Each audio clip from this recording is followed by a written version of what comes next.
Hey there, health lovers. Welcome to The Scoop, where we serve you straight nutrition talk, one scoop at a time. I'm Rachel. I'm a dietitian. I'm a wife. I'm a mom of 2 busy boys, and I am a big fan of making small, healthy changes that can lead to big results. So grab your coffee, your water bottle, or even your afternoon snack and settle in. We're about to dive into today's scoop. And trust me, these simple tips are going to make healthy living feel a whole lot easier. Let's get started. Any and all opinions and views shared by hosts and guests on this podcast are the speaker's own and do not represent the views of Live It Up or its affiliates or parent company.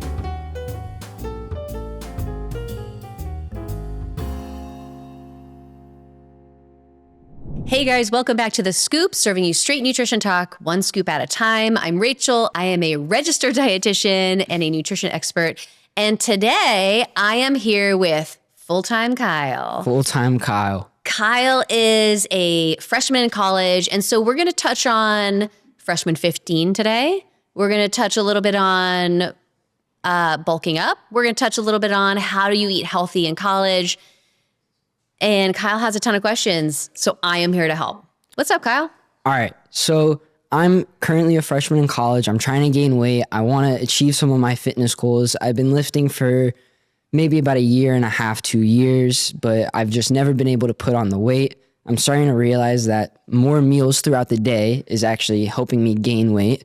But I feel like sometimes my meals are not the best, so I feel very sluggish throughout the day. So like, for example, breakfast, I eat a lot of pancakes for breakfast because it's a lot of calories, easy in the morning, syrup, but I crash in the morning. Mm-hmm. And then I have like an energy drink or like coffee. What is like the best way of going about that? Because energy drinks have less calories. So for like most people, they want to go less calories, but is coffee healthier or like where should I go there? All right, a lot to unpack here. Let's like back up a little bit. Okay. The first thing is, yes, when you want to bulk, you want to increase your calories. So I'm glad that you're taking in more because building muscle means increasing your calorie intake. You do need to get enough protein, but I think a lot of people think that you only are supposed to increase protein. It's increasing all calories that is important. So I'm glad to hear that you are increasing throughout the day. That you're adding extra meals because it's really hard to get that much calories into one meal. So I like that. Okay. In terms of starting your day off, pancakes are a good addition if you're trying to gain weight. I don't want to put down pancakes. I like pancakes even when you're not trying to gain weight. But it's really important to make sure that you have protein with that too so that you're not crashing too hard. Do you have any protein with your breakfast? Yeah, of course. I have bacon, some sausage, always with eggs. And then usually like potatoes, and that'll be like the plate of food I have. Okay. So here are a couple things to think about. How many eggs? I'm probably 2 or 3 in the morning. Okay, love it. Keep it with 2 or 3 eggs.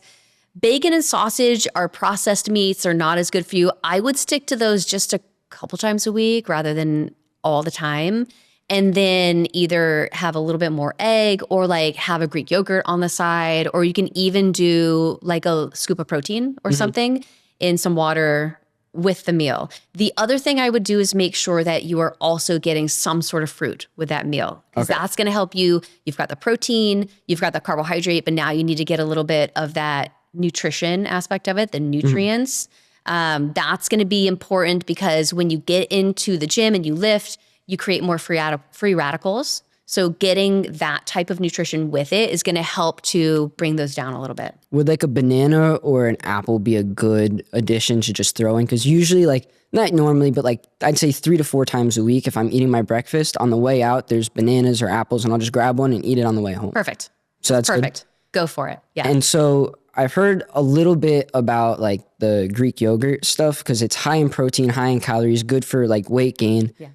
But there's also like the whole fat side of it, which people say is unhealthy. But for the most part, I've heard good things about it. Mm-hmm. How could I do like my Greek yogurt in a way that like I'm still adding more calories to it than just Greek yogurt? Okay.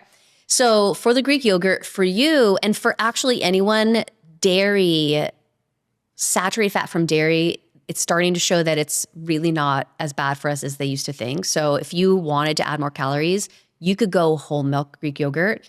The one thing to think about is that the more fat is in it, the less protein is in it. Can't fit into the same amount. So you want to look, maybe a 2% would be a really good place to even out, to keep that protein high, keep the calories higher.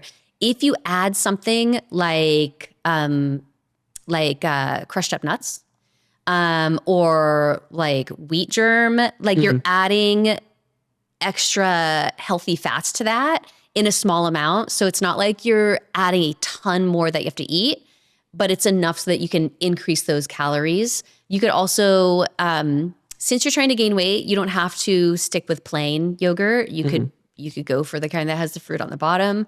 Totally fine. But yeah, definitely make sure that you're getting slightly more fat in there and you're adding something like nuts or like wheat germ, or even, I wouldn't add more. I was going to say a drizzle of honey, but I wouldn't add more sugar to it if you're getting fruit on the bottom. And what do you think about chocolate milk? Because I'm like, honestly, I found it's like been my secret right now that like I'll eat a meal, my stomach will feel full, and then I could just drink a glass of chocolate milk.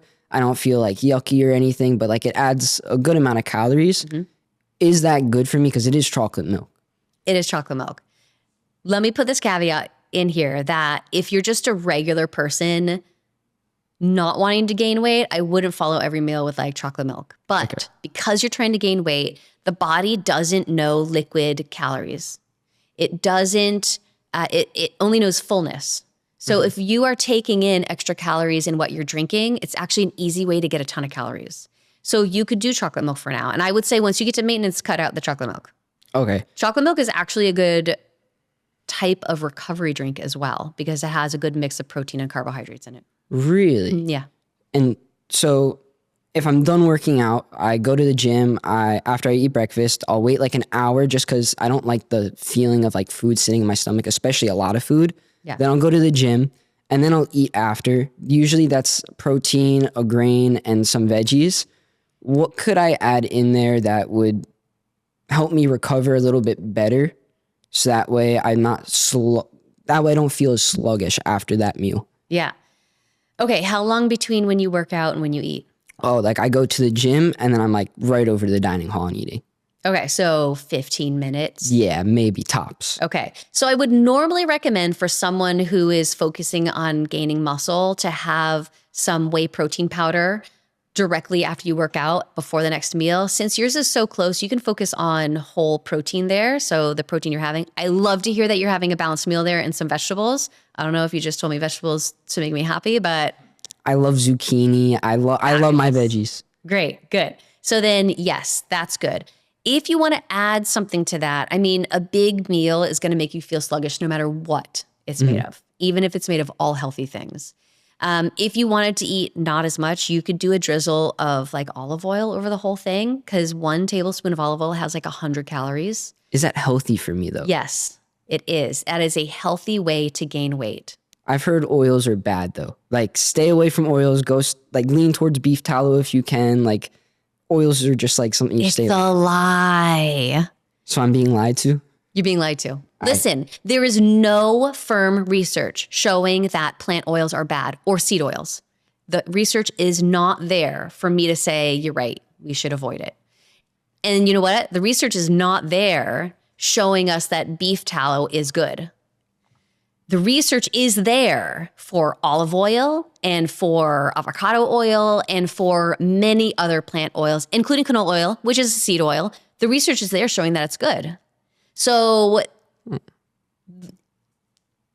it leans toward plant oils are good. Now, listen, research can come out anytime because nutrition is confusing and it's complex. And studies come out all the time refuting other studies that came out before. Like low fat was bad a long time ago. Now we're discovering that low fat was good a while ago. Now we're discovering that low fat is bad.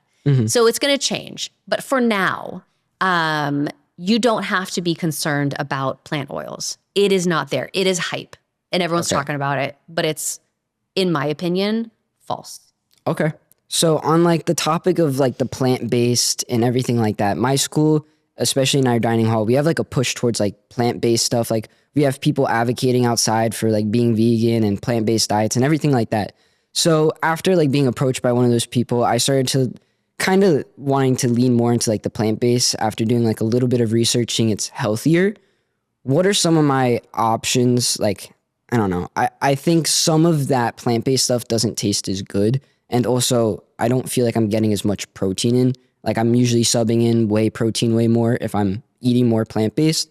How do I keep my protein up while still like enjoying the foods I like well on plant-based? Which foods have you tried? The proteins. Tofu, I'm like, I just can't do tofu. And beans, I'm like, beans if they're at like the side of like a meal with like rice but like I want a pork or like a chicken there if I have beans. Yeah. It takes time to change your taste buds to start to enjoy something. In fact, there's research showing that it takes at least 20 tastes to start to accept a new food. So if you don't like tofu now, I highly recommend that you continue trying. It could also be that they make it very poorly where you're getting it from. Yeah. Tofu takes on the taste of whatever you cook it with. So if they are using sauces that aren't that good, or it's not marinated for long enough so that the flavor really gets into it, it's not going to taste as good.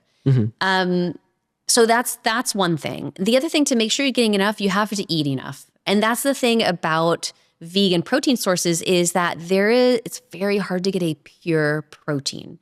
It's going to be mixed with carbohydrates. It has much more fluid in it, so that takes up more space as opposed to a chicken or a beef, which has much less fluid in there. And so just make sure that if you want to have a day where you focus a little bit more on vegetarian sources, you could actually do half and half. I mean, if you want to have some of that be tofu and then have a little bit be an animal meat, you are still replacing some, which is still bringing you benefits. So there can be a balance between that. Okay. So being in college, I'm up usually very late at night, probably till like 12 to 3 in the morning. And usually at that time you get hungry because you haven't ate since like 9, 10, 8 or 9. So usually people avoid late night snacks. What could I lean into that would maybe not be worse for me, but would still promote like the weight gain? Yeah. Yeah. Eating at night isn't the best because your digestive system has basically turned off. But if for your goals, you're going to eat something, and yeah, at that time, I'm sure you're hungry, make sure it's something that's a protein-based food at that time. And that can help with muscle repair and rebuilding at night. Now, if you have trouble sleeping after a protein-heavy snack, you could do something like complex carbohydrates at that time. They digest easier, and that might be a better option for some people. In general, if you can not snack that late, that's best. And honestly, muscle building relies a lot on sleep. So if you are not getting enough sleep, you will not build muscle at the same rate as if you get a lot of sleep, because it's sleep. It's nighttime. And we're talking circadian rhythm nighttime, like as in when it's dark out, not if you sleep until like noon the next day, that you're building muscle, right? So those hours count, the hour. They have now found that it's the hours before midnight that count the most towards sleep. Really? Yeah. So with timing and everything, I've heard a lot about like timings of meals, because for me, I as many meals as I can throughout the day, but also like I plan a lot of those meals, like specifically before I go to the gym, like an hour before. Is there like important timings where I should place my meals? Yeah.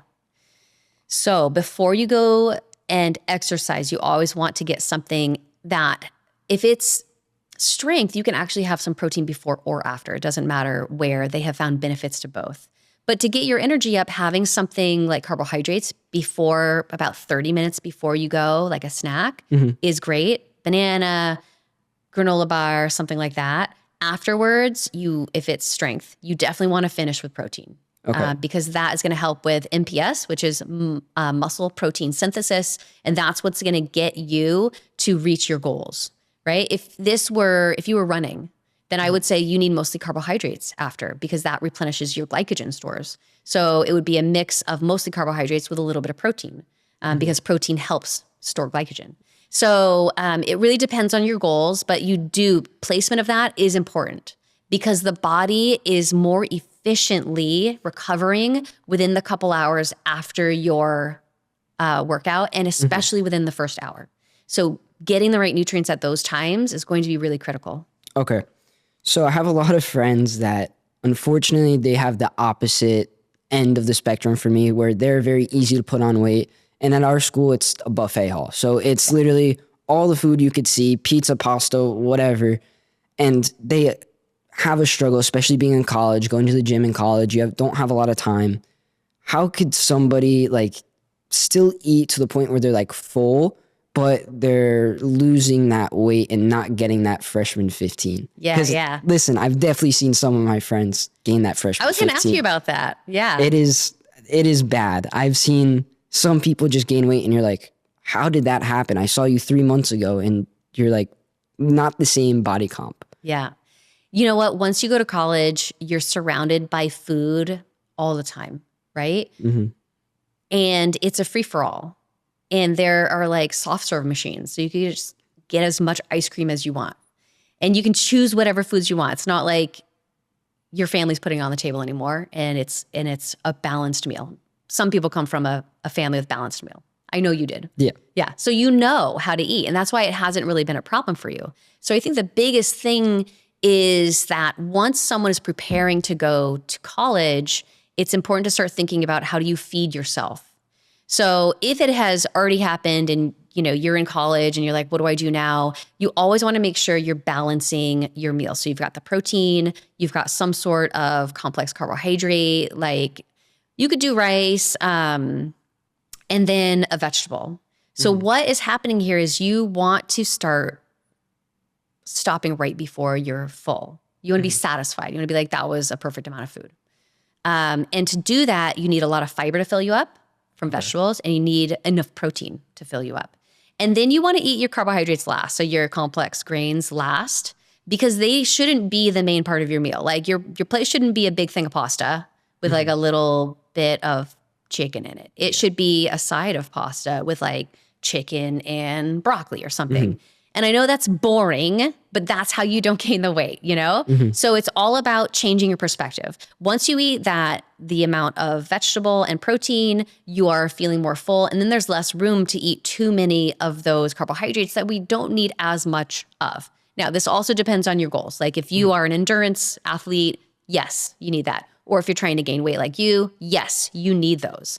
But if you're just someone who is not exercising that much and you're just trying to maintain your weight or even lose a little, then that's the area that you can bring down a little bit.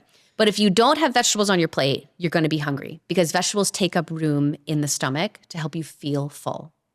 So a lot of people that are gaining weight, they're just not portioning out their fiber and their veggies well. If you're somebody who really can't do the veggies, what is your, I don't want to say solution, but your substitute to be like, you need to supplement this so that way like this can help? Yeah. So enough protein, certainly. Maybe pick some fruit.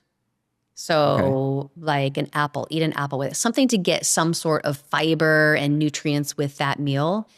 And then the other thing to focus on is where are the liquid calories coming from? Because I would say a big portion of weight gain at college are liquid calories. This could be just drinking soda all the time, just drinking juice all the time, just drinking alcohol. All of these are going to add to weight and to your total intake. And so if water isn't your primary hydration, then there is absolutely going to be some sort of shift in your weight. And that's one of the bigger things to focus on because we don't need liquid calories. Get it all from food. So if you're a good way to stay away from like the sodas, because in the dining hall, they just have the fountains. You can just go up to it. I'm a little guilty of it, but I have friends that live off campus. They're in their apartments and they're still gaining weight and they're not drinking sodas or anything. How could they shop at because they go to like Aldi's and stuff, like try to get cheaper food because college kids. How could we shop cheaper and healthier? Because I always see the correlation of expensive and health. Yeah. Do these people also like order out a lot? Yeah, a lot of DoorDash, Uber Eats. Yeah. So when you order out or you eat at a restaurant, they give you so much more than you need. But the problem is you look at it as your serving size. And so you eat the whole thing. So now you've had like 1.5 meals or 2 meals, when in fact that should have been, you should have eaten much less than what they gave. Also, if we're talking a lot of processed foods, like if there's a lot of nuggets or pizza and stuff, the body isn't going to see that in the same way and might get more calories from that, but not enough nutrients. And then, you're getting the calories, but you're not getting the micronutrients. And then it's like a shift. So being able to shop is one thing, but like, do you guys is there like a kitchen in your dorm? Yeah, they have. Do they use it? Or they just get... We mainly go to like the food, but like Right. a lot of people use the kitchen for sure. Yeah, that's good. Because if you're trying to shop and get all your meals, but then not cook, then you are going to get a lot of probably processed foods.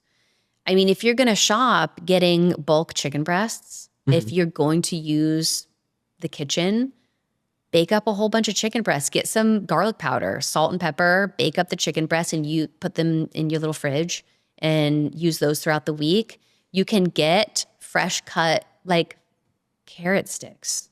Totally fine. There are fresh cut celery sticks. I mean, there are ways to add it in without having to cook it. You can have it all raw.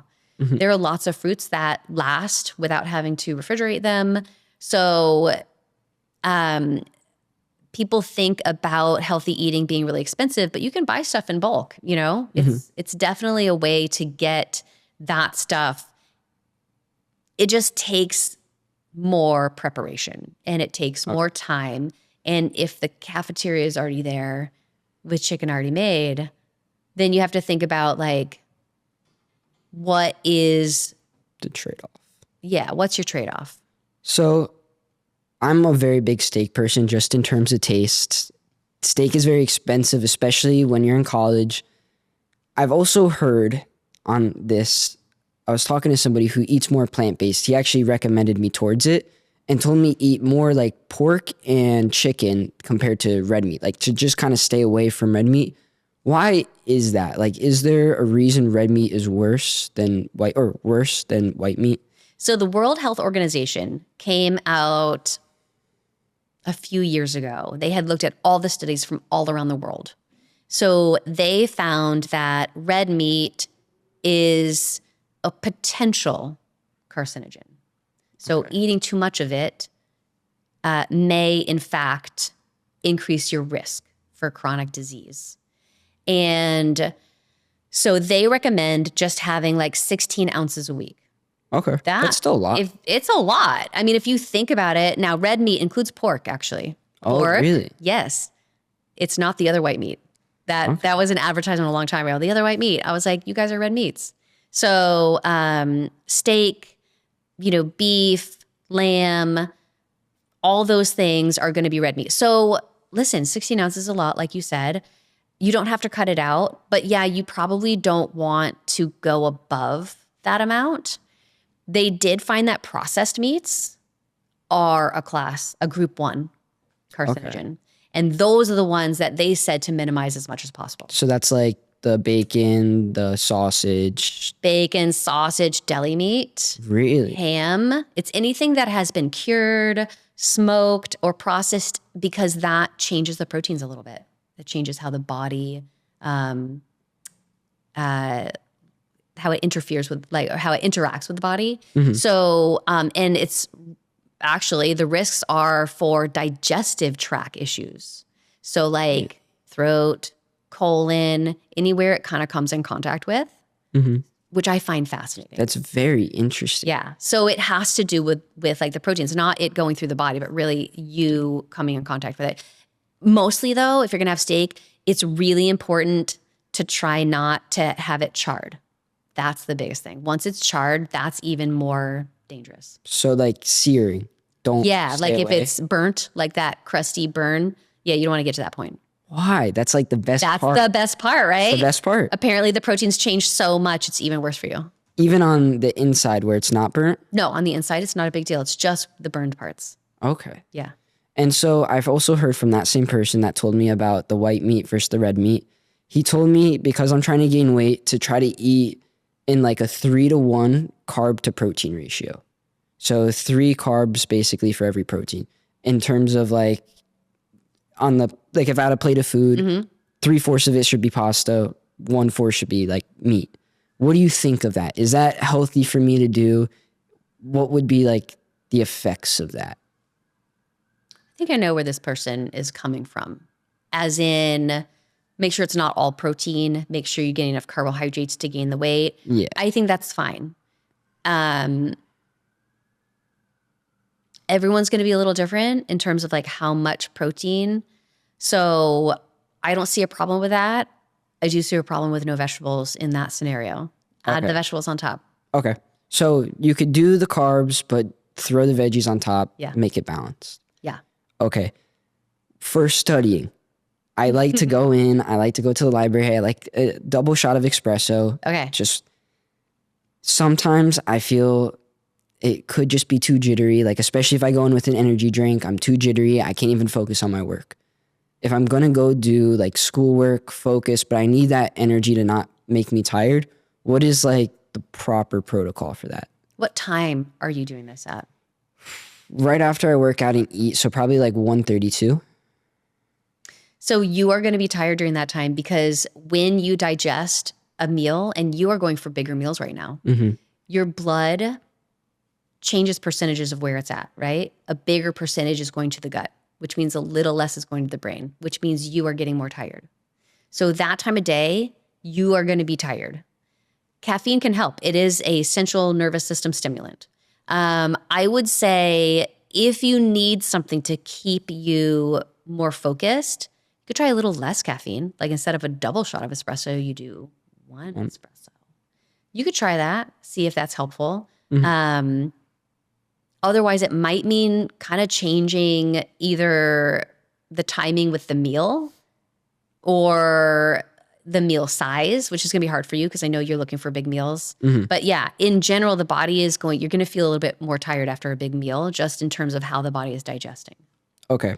So there's nothing that would cognitively affect me from that caffeine. Like the caffeine, as long as you can like work on it, that's fine. There are lots of benefits to caffeine. Okay. In fact, as long as you maintain not too much caffeine a day, again, about under 400 milligrams. But for some people, that should be 200 and less. Everyone's different in how sensitive they are. It sounds like you're kind of sensitive to caffeine, so you should be careful. Also, the bigger the person, the more caffeine that they can handle because it gets distributed and diluted a little bit more in their body. But caffeine has a lot of benefits, and the detriments are only when you take too much of it or if you're too sensitive to it. Okay. So I have to ask this because we're talking about college here. If you were to be drinking in college, you're drinking the liquid calories, the beer, whatever, what would be the Rachel protocol to negating the negative side effects of alcohol and like the beer and the gain of that? Don't overdo it. All right. Balance. Balance. And choose choose just 2 nights a week. Just be balanced with it. Yeah. Yeah. Don't binge drink. Don't take too much. And if you notice your weight creeping up, maybe you consider what should I do? Should that impact? For some people, being social and enjoying company, and that means drinking, is more important to them than where their weight is at. Now, yeah, I mean, drinking a lot has detriments, including cognitive and stuff. So it's hard, but it's also part of college life. So you've got to find where your balance is. So make sure you've hydrated a lot. For some people, they say an extra electrolyte in the morning help them. But really, it's going to be all about making sure you get enough fluids after that and to just be low key about it. Okay. Yeah. So in college, I mean, I'm very guilty of it. I love fast food. I will go to Wendy's. I will kill nuggets and a Frosty. And I mean, it's a lot of calories for a meal, so I'm very happy about it. But going forward, that is not something that if I'm trying to eat more for a long period of time, is that something I should cut out? How often should I reduce that? What would you think of that. Like how often to eat fast food? Yeah. How often do you do it now? A couple times a week, probably. Just to like, if I'm on the run, I need something cheap, quick, Yeah. I'll go. I think 1 or 2 times a week isn't going to be a huge detractor. Okay. If you were telling me it was more than 2 times a week, I would be a little bit more hesitant to make that statement. Listen, some people will tell you don't do it at all. It is not good for us. It's not. They put in stuff in there that, our body doesn't recognize. Processed foods are processed differently in the body. They have different effects. But, 1 or 2 times a week when you're in college and even, out of college is probably not a game changer as long as the rest of your diet is fairly balanced. You've got a lot of whole foods in there. If you wanted, there are other things you could have. Like Wendy's has baked potatoes and you could like load it up with like cheese and sour cream and all different kinds of stuff and have that as well, you know? Or sometimes instead of like it can be part of that, or maybe less chicken nuggets and then also the baked potato. And I know baked potato, that's harder to like eat. I love have baked chili. They do have chili. I Chili think they would still be do, an and it's option. good. Yeah. So that's also, you got some beans in there, got some meat. So, there are some other options that if you have the ability, like you're not going to be eating in the car or something, which chicken nuggets would make the most sense. Like it's hard to eat chili in the car. Yeah. But if you're able to take a little bit of time with it, then there are some other options at several fast food places that could make up part of the meal and balance things out a little bit. Okay.